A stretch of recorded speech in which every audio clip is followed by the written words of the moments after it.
Welcome to Wisconsin in Focus. I'm Benjamin Yop, Wisconsin correspondent, filling in for Bruce Walker, who usually sits in and talks with me as Wisconsin correspondent.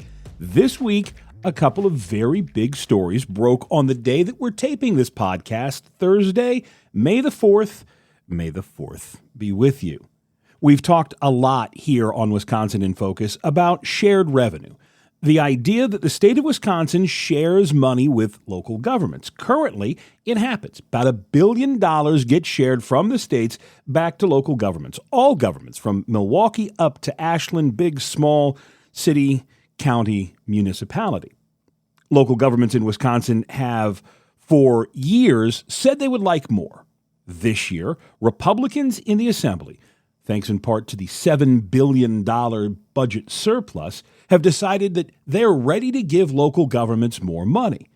We were waiting and waiting and waiting. Then finally last week, we got the outlines of a plan, $500 million, a 200 and something million from more shared revenue, another $300 million in an innovation fund designed to encourage local governments to combine services, do more with less, figure out innovative ways.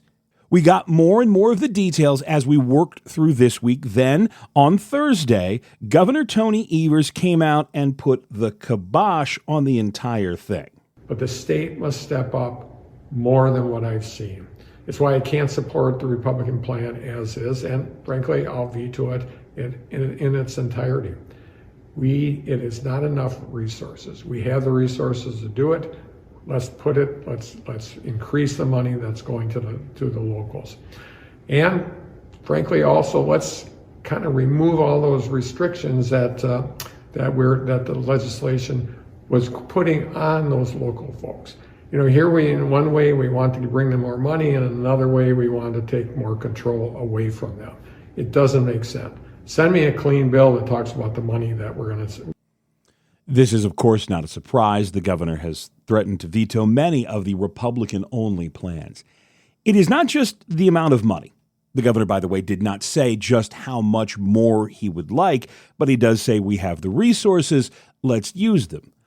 A lot of the early opposition to this shared revenue plan is about the spending restrictions and spending requirements, most particularly for the city of Milwaukee. While Milwaukee would be getting more shared revenue and would get the opportunity to raise its own sales tax, something, again, city leaders have been asking for years, there would be an awful lot of strings. First and foremost, Milwaukee voters would have to approve the sales tax increase through a referendum. That's not a guarantee. Then the money from that sales tax increase could only be spent either on pensions or on police, fire, EMS, and 911. Milwaukee's Democratic state senator, one of them, LaTonya Johnson, earlier in the week expressed the mood in Milwaukee towards those restrictions. Anything that's proposed for the city of Milwaukee will be like holding a loaded gun to our head.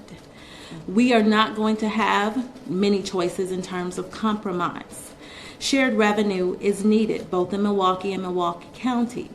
Insolvency is not something that we want to encounter. It shouldn't even be on the table. It's because of the Republicans that we are here. And so the public needs to understand. It's either we accept what's on the table or we watch the city of Milwaukee go bankrupt. And that's not something that I think most of us are willing to do. There are going to be some hard choices ahead. I wish that I could be as optimistic, whatever that word is, as Representative Goki, but we all know that when it comes to the city of Milwaukee, Republicans are not always so kind. And I don't expect this to be any different. Shared revenue for Milwaukee will come at a cost. Not having shared revenue for the city of Milwaukee, as the senator pointed out, also comes at a cost. Milwaukee is looking at a ticking pension time bomb. The pension payment for city employees is set to spike by about $120 million this year. Milwaukee, quite simply, does not have that money to make the payment.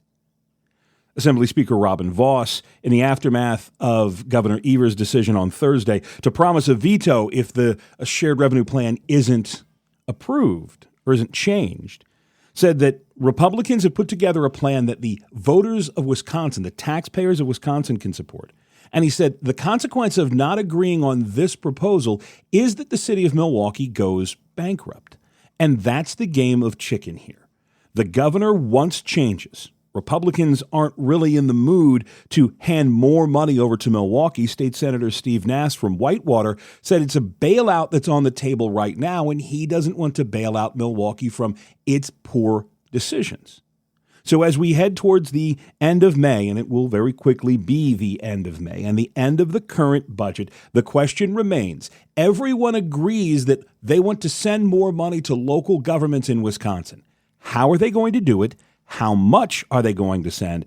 And just how much control will Republicans in the state legislature have over how that money is spent locally? Fortunately, we have lots more Wisconsin in focuses so that we can sit and talk and catch everybody up to date on this.